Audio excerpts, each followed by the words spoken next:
The legends.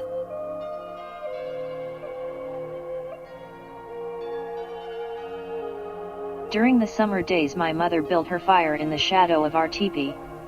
In the early morning our simple breakfast was spread upon the grass west of our teepee. At the farthest point of the shade my mother sat beside her fire, toasting a savory piece of dried meat. Near her, I sat upon my feet, eating my dried meat with unleavened bread, and drinking strong black coffee.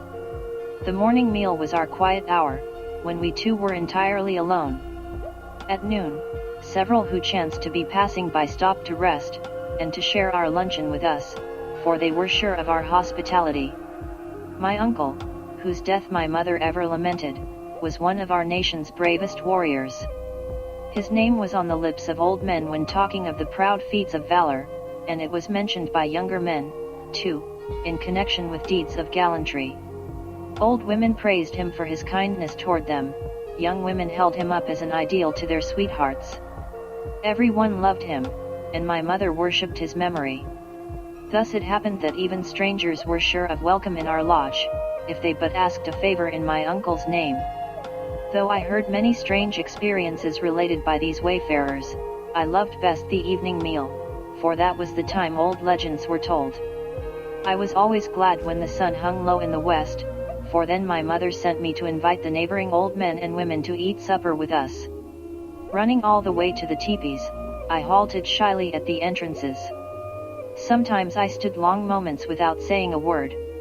It was not any fear that made me so dumb when out upon such a happy errand, nor was it that I wished to withhold the invitation, for it was all I could do to observe this very proper silence. But it was a sensing of the atmosphere, to assure myself that I should not hinder other plans. My mother used to say to me, as I was almost bounding away for the old people, "Wait a moment before you invite anyone.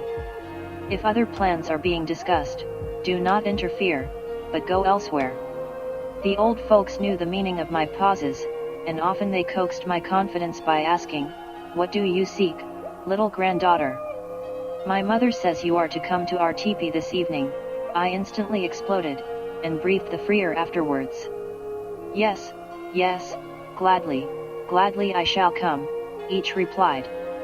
Rising at once and carrying their blankets across one shoulder, they flocked leisurely from their various wigwams toward our dwelling. My mission done, I ran back, skipping and jumping with delight. All out of breath, I told my mother almost the exact words of the answers to my invitation. Frequently she asked, "What were they doing when you entered their teepee?" This taught me to remember all I saw at a single glance. Often I told my mother my impressions without being questioned. While in the neighboring teepees sometimes an old Indian woman asked me, "What is your mother doing?" Unless my mother had cautioned me not to tell, I generally answered her questions without reserve.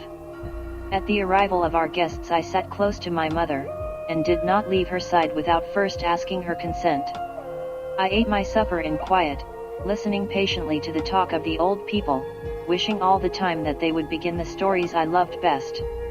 At last, when I could not wait any longer, I whispered in my mother's ear, "Ask them to tell an Iktimai story, mother." Soothing my impatience, my mother said aloud, "My little daughter is anxious to hear your legends." By this time all were through eating, and the evening was fast deepening into twilight.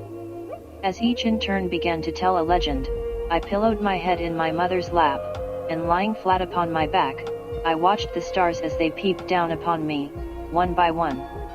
The increasing interest of the tale aroused me, and I sat up eagerly listening to every word. The old women made funny remarks, and laughed so heartily that I could not help joining them. The distant howling of a pack of wolves or the hooting of an owl in the river bottom frightened me, and I nestled into my mother's lap. She added some dry sticks to the open fire, and the bright flames leaped up into the faces of the old folks as they sat around in a great circle. On such an evening, I remember the glare of the fire shone on a tattooed star upon the brow of the old warrior who was telling a story.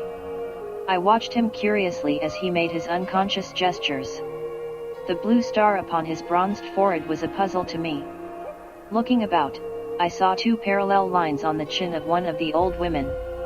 The rest had none. I examined my mother's face, but found no sign there. After the warrior's story was finished, I asked the old woman the meaning of the blue lines on her chin, looking all the while out of the corners of my eyes at the warrior with the star on his forehead. I was a little afraid that he would rebuke me for my boldness. Here the old woman began, "Why, my grandchild, they are signs, secret signs I dare not tell you. I shall, however, tell you a wonderful story about a woman who had a cross tattooed upon each of her cheeks. It was a long story of a woman whose magic power lay hidden behind the marks upon her face. I fell asleep before the story was completed. Ever after that night I felt suspicious of tattooed people. Wherever I saw one I glanced furtively at the mark and round about it, wondering what terrible magic power was covered there. It was rarely that such a fearful story as this one was told by the campfire.